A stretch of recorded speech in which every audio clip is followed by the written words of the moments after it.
Tanya Roberts passed out suddenly, and what happened next was one of the strangest and saddest deaths in Hollywood history.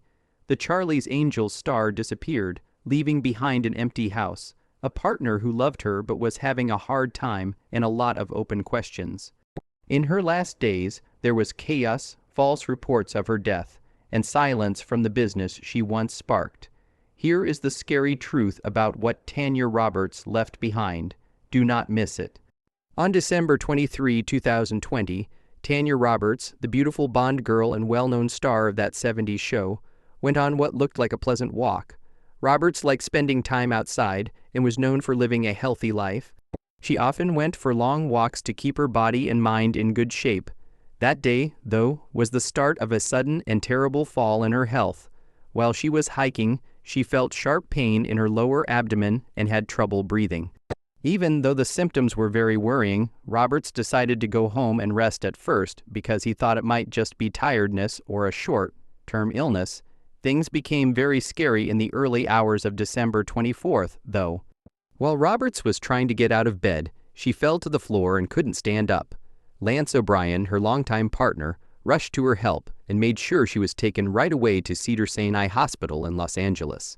Doctors there quickly figured out that Roberts had a urinary tract infection, which is common in women but not usually dangerous unless it gets worse. Unfortunately, in Roberts's case, it had spread quickly and dangerously to her bloodstream, which led to sepsis. Sepsis is a disease that can kill you because of how strongly your body reacts to an infection. It makes the immune system work too hard, releasing chemicals that lead to broad inflammation and organ failure. Roberts' immune system was wiped out by the bacteria very quickly. She began to lose several organs, and a respirator had to be put in place to help her breathe. The woman who used to be full of life was now barely holding on. To make things even worse, strict hospital rules during the COVID-19 outbreak kept family and friends away. Being with Lance O'Brien, her boyfriend of almost 20 years, while she fought for her life was against the rules. As the days went by and her health didn't get better, hope started to fade. Tanya Roberts was taken off of life support on January 3, 2021, after more than a week of urgent care. That's when O'Brien was given permission to go see her. At that sad and confusing moment, he thought he had just seen her take her last breath. O'Brien was so sad that she called her manager, Mike Pingle, and told him she had died. Based on this knowledge, Pingle told the media that she had died. By January 4th morning, news stories all over the world said that Tanya Roberts had died. Much love came from fans, co-stars, and friends.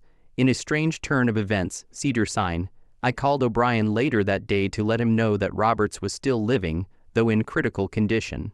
The publicist had to take back the statement, which caused a lot of confusion and different stories to spread on social media and news sites. It was a rare and sad case when the death of a star was reported too soon. Tanya Roberts died in the evening of January 4, 2021, just hours after she had been diagnosed. She was 65 years old. A urinary tract infection that turned into sepsis and organ failure were legally listed as the cause of her death. A scribbled will found after her death showed that she had given her property to Lance O'Brien, whom she had called her life partner. Let's talk about Tanya Roberts' amazing marriage. Tanya Roberts' roles in Charlie's Angels, A View to a Kill, and that Seven show wowed millions of people, but her life away from the screen was just as full of love, strength, and a clear passion for issues she cared about. She was famous for her beauty and charm on screen, but in real life, she was much more grounded and loyal. Her life was full of long, lasting love, surprising connections, and a deep commitment to both people and animals. Tanya married Barry Roberts, a scriptwriter and psychology student, in 1973. He would become her husband and love of her life. They were very close and had been for more than 30 years until Barry's death in 2006. Even though they didn't have any kids, friends and coworkers said that their marriage was one of true love and respect for each other. Tanya often said that Barry helped her become an actress, even though he liked to stay out of the spotlight himself. In the Hollywood Hills, away from the chaos of the film business, they lived a quiet, private life together. The death of Barry Roberts was a terrible blow to Tanya, but she found friends again in the years that followed. After he died, she started dating Lance O'Brien, and he would be by her side until she died in 2021.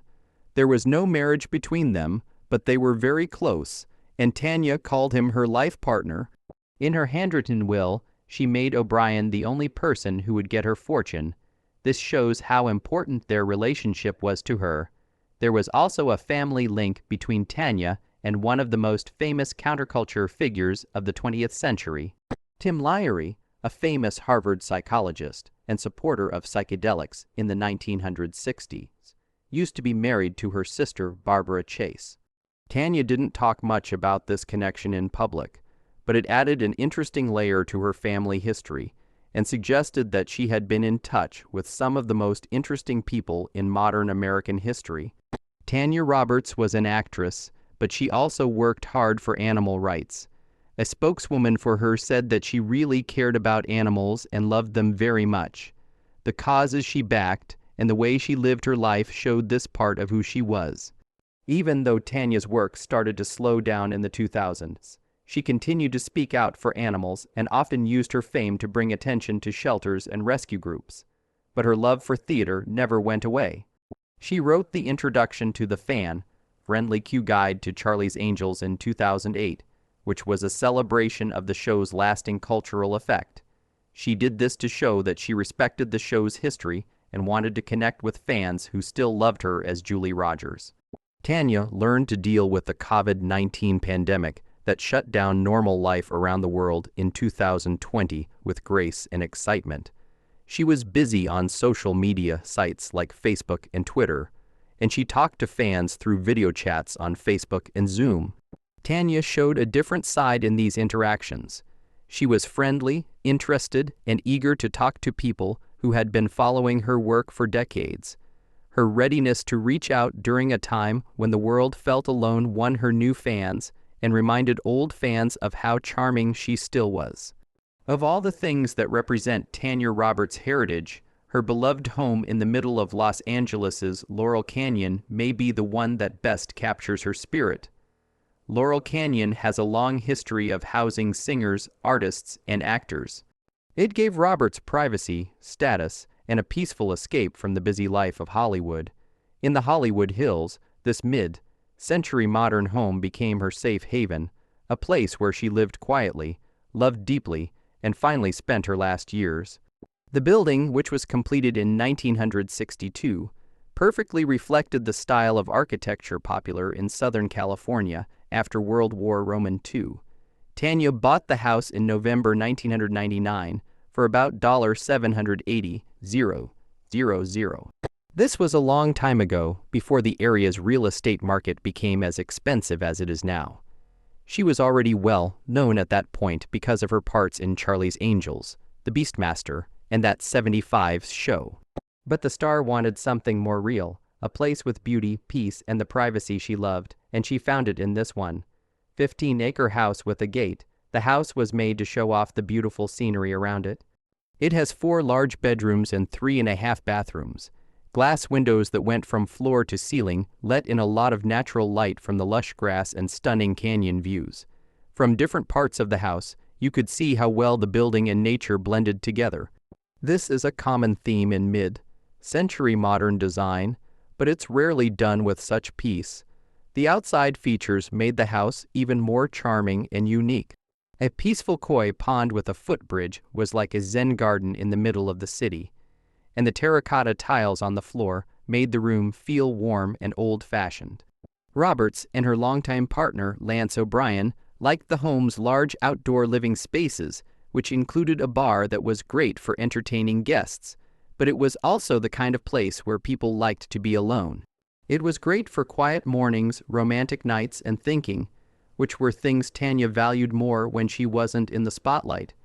There was a mix of ease and sophistication inside the house. The kitchen had a sleek glass stove and 2 ovens, so it had everything you needed for both simple meals and fancy meals. The bathrooms really stood out because they had high-end features like steam showers, jetted tubs, and resting tubs with views of the canyon. These little things gave the impression of a life that was quiet and elegant, lavish but never showy. Tanya lived here until 2021 when she passed away. It was also the setting for her off-screen life for more than 20 years. It was where she went to relax after long days on set, where she mourned the death of her husband Barry Roberts, and where she started a new life with Lance O'Brien. The house was more than just a place to live. It was the thing that kept her life together, a constant in a career that had been full of glitz, success, and starting over. The house was put on the market for just under $3 million in early 2022 after she died.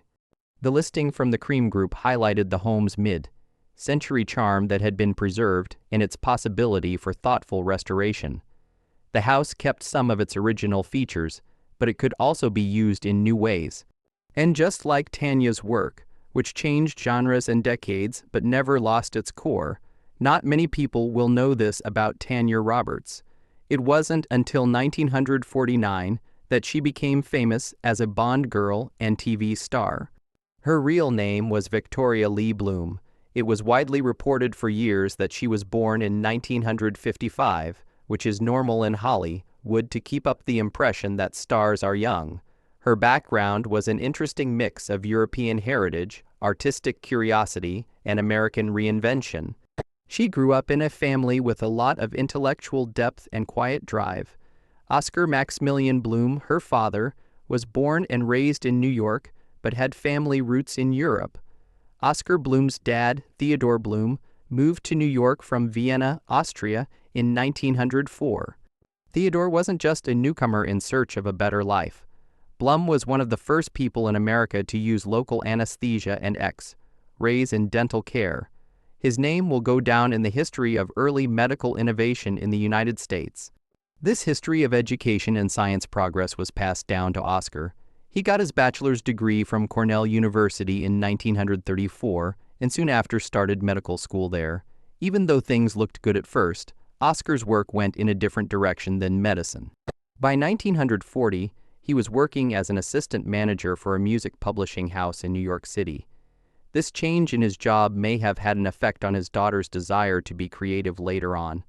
In 1945, Oscar married Dorothy Lee Smith, a young woman from Oldham, a town in northern England. The wedding took place in Weymouth, England. Dorothy came to the United States in April 1945 when she was only 22 years old. She joined the Bloom family, which was growing. Victoria had a sister named Barbara who was born around 1946. By 1948, Dorothy and Barbara had been back to England and then back to New York. Together, these different societies shaped Tanya's early years. Her father was Jewish and her mother was English or Irish, though some sources have said Dorothy was Jewish and Oscar was Irish. In any case, the Bloom family was a mix of European and American ideals, including tradition, ambition, education, and a sense of hope after the war. The family's moves around New York State showed how their living and finances were changing. In 1950, the Blum family lived in Hewlett, a small town in Hempstead, Long Island. Oscar was working as a sales manager for a pen company at the time. A few short months later, in July 1950, the family moved to Scarsdale, a nicer neighborhood of New York City. They bought a house in Scarsdale in March 1951 and lived there until they sold it in January 1958. Later that same month, Oscar and Dorothy bought a new house in nearby Greenburgh. They raised their daughters in the leafy areas of Westchester County until 1961, when they sold the house. Victoria Lee Blum has always been independent and stylish, even when she was young. In her early 20s, she had a moment of spontaneity and excitement that changed her life. She started talking to a psychology student named Barry Roberts while they were both waiting in line for a movie. She liked him so much that she asked him to marry her in a New York City subway stop. They got married in 1973 in a unique and risky love story that fit the woman she was becoming. Barry was writing screenplays, and Victoria was starting to change into Tanya Roberts. She learned to be an actress at the famous school, where Lee Strasberg and Uta Hagen were her teachers. Taking on her new stage name, she started a career that would take her from modeling and ads to movies and TV shows. Tanya Roberts went from wanting to be an actor to being famous all over the country by working hard, being flexible, and having a unique style that made her stand out in the crowded world of Hollywood in the 1970s. Roberts, whose real name is Victoria Lee Bloom, started her career as a model and stage actress and worked her way up through a number of disciplined, determined steps before she became a household name. To becoming famous, Roberts started her job in a simple way by working as a commercial model. Because of how beautiful she was and how captivating she was on screen, she was a natural choice for advertising efforts. Her face became well known in the United States thanks to national TV ads for products like Edrin, Clairol, Ultra Bright toothpaste, and Cool Ray sunglasses. Early jobs like these helped her make money and get known while she improved her acting and other performance skills. At the same time, Roberts was looking for more serious parts on stage and was in shows off-Broadway like Picnic and Antigone. In these early theater roles, she showed a range of skills that went beyond the glamorous image she would later become famous for. During this time, she also worked as a dance teacher at Arthur Murray Studios to make money. This job showed off her strength and discipline, which would become important parts of her on-screen character. In 1975, she made her movie debut in the horror The Last Victim. This was her first movie for a wide audience. The next year, she was in the comedy The Yum Yum Girls, 1976, which showed that she could work in a variety of styles early in her career. Even though these roles were small, they helped her build a resume that got her better parts in bigger shows. Tanya and Barry Roberts, who was just starting out as a screenwriter, made the important choice to move to Hollywood in 1977. It was a big step that many people who want to be artists take but not many succeed at. But for Roberts, the move was the start of a steady rise in her career. In the same year, she got a part in The Private Files of J. Edgar Hoover, which was directed by Larry Cohen and gave her a start in the serious drama world. In the late 1970s, she played a lot of different parts. In 1978, she was in Fingers, an intense crime drama. The next year, she started doing more mainstream movies for young people, like the cult horror movie Tourist Trap, the tennis comedy Racket, and the coming-of-age drama California Dreaming. She became known as a hot, strong-willed actress who could handle both scary and funny plays thanks to these parts.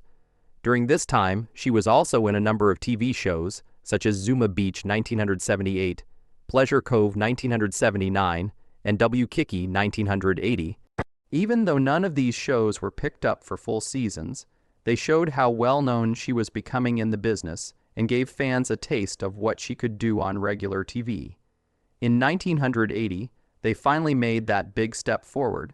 Roberts was picked out of about 2,000 people who applied in a well-known casting call to replace Shelley Hack as one of the angels in the 5th season of ABC hit police show Charlie's Angels.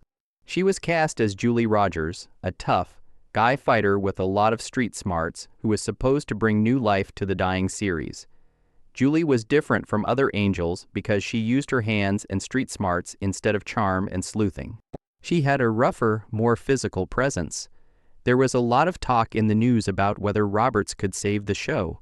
Before the season launch, she was on the cover of People magazine, which had a headline that asked if she could save Charlie's Angels from being canceled. Even though the show was exciting and Roberts gave a great performance, the numbers kept going down. In June 1981, just a few months after her much-anticipated start, ABC ended the show. After her big break on Charlie's Angels, Tanya Roberts quickly moved on to movies, where she embraced the fantasy adventure theme that ruled 1980s pop culture.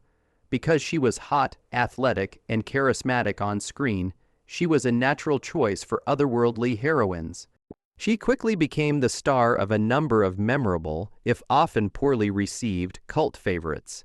In 1982, Roberts got one of her most famous parts as Kiri, a slave girl who is saved by Dar, played by Mark Singer, an animal-talking hero.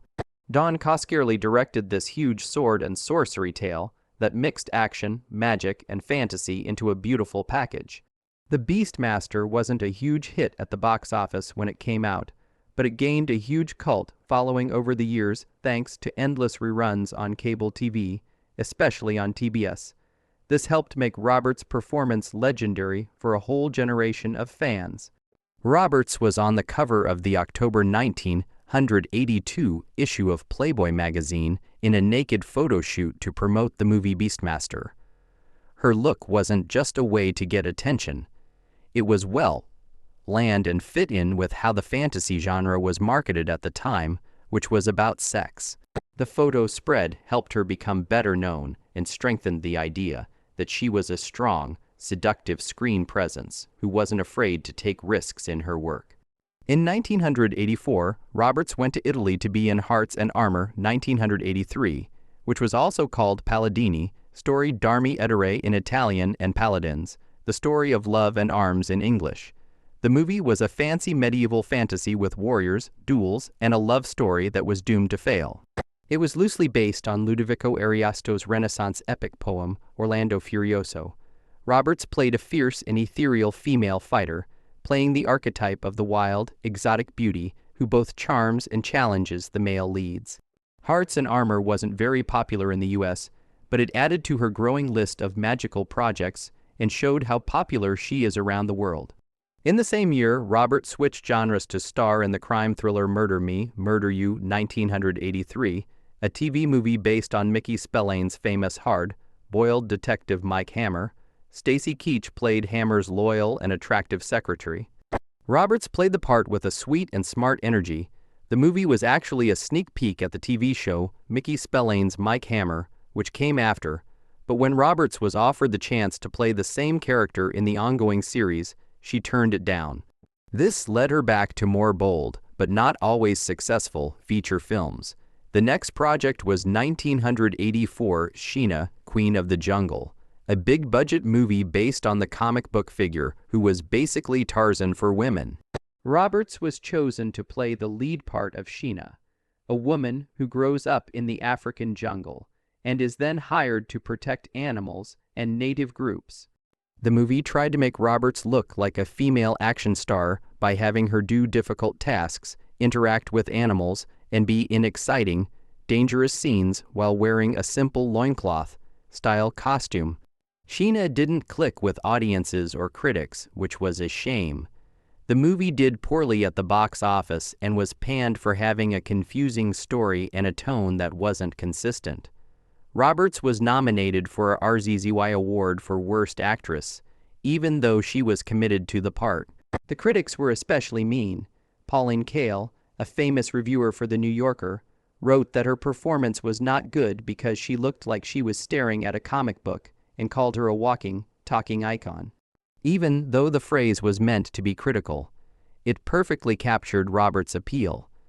She had a mix of fantasy idealism and over-the-top screen personality that made her stand out even when the scripts around her failed.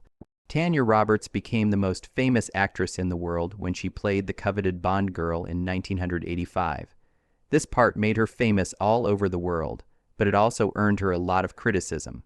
In A View to a Kill, Roberts played the glamorous geologist Stacey Sutton opposite Roger Moore's James Bond. She was the star of one of the most famous action series in movie history. Roger Moore's last appearance as Zero's, 7, was in this movie. Even though the show had a great cast, with Christopher Walken as the bad guy Max Zorin and Grace Jones as the deadly Mayday, Roberts' performance got most of the attention from the media. It's interesting that Priscilla Presley was first considered for the part, but Roberts eventually got it, giving her another fantasy adventure character, this time with a more sophisticated twist. Even with all the praise, Roberts' performance as Stacey Sutton wasn't liked by everyone. Some people didn't like how she spoke or how she got along with Moore, who was more than 20 years older than her. She was nominated for a second Golden Raspberry Award for Worst Actor for the role she played. Still, being called a Bond girl was the highlight of her career. It kept her name in the public eye and cemented her place in pop culture history. After working on James Bond, Roberts moved on to smaller, often sexy movies that were popular in the direct-to-video market in the late 1980s and early 1990s. Night Eyes was one of them. It was an erotica drama with themes of spying and lying. The movie got mixed reviews, but it appealed to people who liked hot, exciting movies during the home video boom. She also played the lead role in Body Slam 1987, an odd and underrated action comedy that takes place in the world of professional wrestling. The movie didn't do very well at the box office, but it later gained a cult following of fans who liked its strange tone and Roberts' dedication to her role. Purgatory, a grim drama about a woman wrongfully jailed in Africa, was another important but less well-known project. The movie moved toward the exploitation genre and put Roberts in scary situations, showing once again how well she can show both weakness and strength. Roberts was interested in cartoons and video games when he wasn't making movies. At the end of the 1980s, she filmed reference footage for the animated version of The Legend of Zelda. This video helped build the visual foundations that were used to animate the characters. Even though she didn't have a direct part, it showed how flexible she was and how willing she was to work with new types of media. In the early 1990s, Roberts went back to erotic tales. She starred with Margaret Hemingway in Inner Sanctum, 1991. The movie, which was full of psychological drama and sexual intrigue, made her even more of a star in adult-themed movies. She played Kay in 1992, Egan in Sins of Desire, a direct-to-video thriller that continued her string of sexy leading parts. Around the middle of the 1990s, she had roles on the cable show Hotline, which was a collection of love and sexual stories, and the video game The Pandora Directive 1996, which was part of the Tex Murphy interactive movie game series. Her role in a full-motion video game showed how her career was changing as she accepted the way acting and digital storytelling were becoming more similar.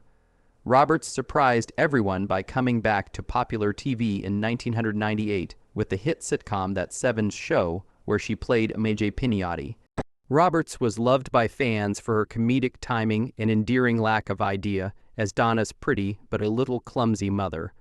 Ryan Gilbey of The Guardian said that her performance was knowing and captured the essence of a woman who was slow to learn but getting unhappy with her life as a housewife. Her performance was both funny and slightly sad, adding a more complex layer to the typical comedy tropes. Roberts stayed on that show in the 1970s until 2001, when she quit to take care of her slowly dying husband Barry Roberts. Her choice to leave a successful job said a lot about her morals and how much she cared about her family, but she later came back for a few special roles in 2004 during the 6th and 7th seasons of the show, giving fans one last chance to see a character they had grown to love. What do you think about Tanya Roberts? Please tell us what you think in the box below.